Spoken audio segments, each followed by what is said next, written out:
You sold out on Amazon yesterday, except you didn't. Your Shopify store still shows 3 units available, and 2 customers just placed orders for stock you don't actually have. Now you have a choice. Cancel the orders and absorb the negative reviews, or expedite a restock at a massive cost that wipes out your profit margin. That is what inventory management failure looks like at a multi-channel scale.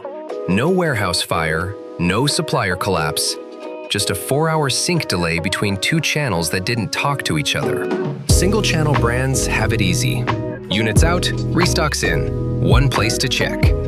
But multi-channel brands have different clocks. Shopify processes in seconds.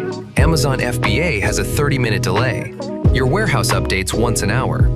These gaps mean your actual available quantity is a dangerous blend of real-time and stale data. At 10 orders a day, an inventory discrepancy is annoying. At 300 orders a day, it produces 30 oversells a week, and marketplaces will penalize or suspend your account. You cannot solve this with better spreadsheets. You need centralized tracking, automated reorder workflows, and hard oversell prevention.